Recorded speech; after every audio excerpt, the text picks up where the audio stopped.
vi descriverà il terremoto che distrusse Avola quando Avola non era qui in pianura. Vi devo dire che questo non ve l'ho detto, prima del 1693 Avola era in collina.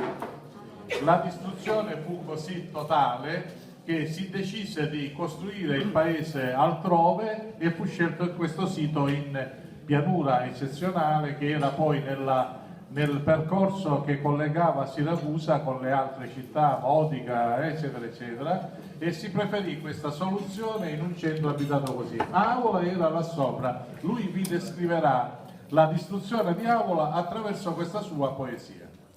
Microfono. No, così per dire, Allora, sì. non si sente perché Meglio. Un terremoto a Raula Vecchia.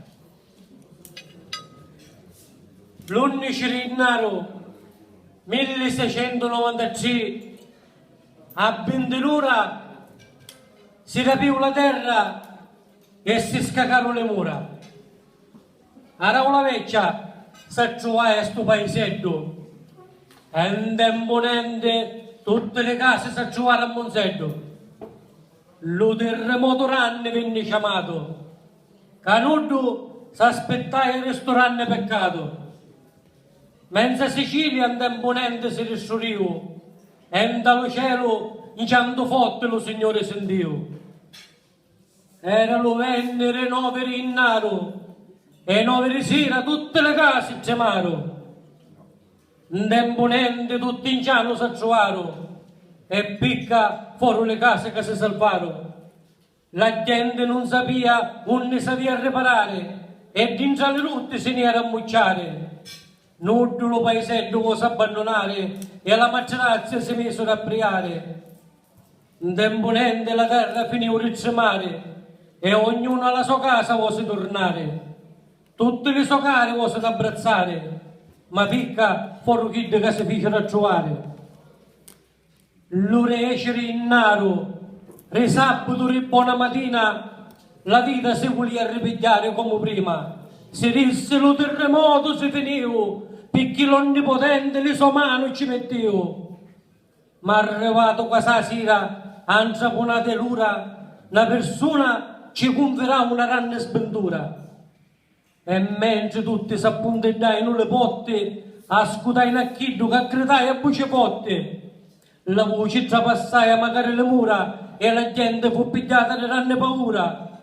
Ma quando tutto tace e ogni cosa si oscura, sentì una voce che gridava: oggi in figura e domani in sepoltura, oggi in figura e domani in sepoltura. Ma arrivata la lumina che viene ritta, pare che ogni cosa filaia a piraritta. Lo sole vestono spuntare dello mare, mentre lo terremoto si stai a preparare. Erano quasi le 9 di mattina, giorno di riposo per la natura divina, ma la natura è così capricciosa che la foto scossa sentisse premurosa. Pare che le scosse finino lentamente, mentre verso i reci ci fu una più potente. Le case si scacarono continuamente sotto la loggia della maggioranza e dell'Iddio onnipotente.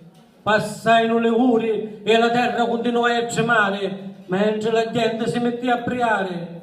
Persero le speranze dei poveri martoriate, che le sante sentissero abbandonate.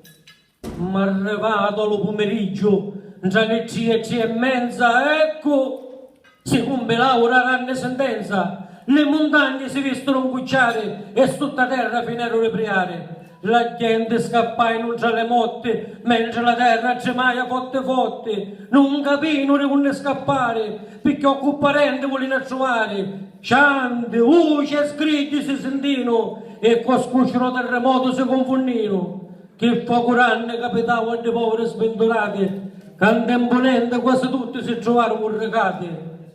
O terra fatta del nostro segneruzzo, che lo terremoto le fece a Monseduzzo. Terra che è ricca e tanta potente, si vestì un rilutto in tempo niente.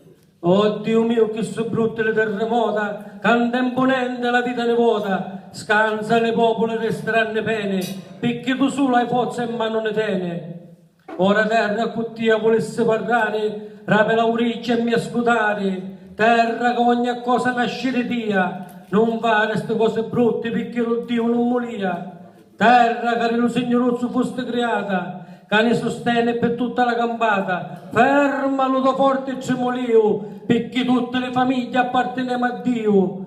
O terra che ne tiene in braccio a tutte quante, fanno godere le tue ricchezze a ogni abitante. Ora è Natale, sta poesia vuole fare e terminare, dicendo terra ti volemo bene e non dolce mare.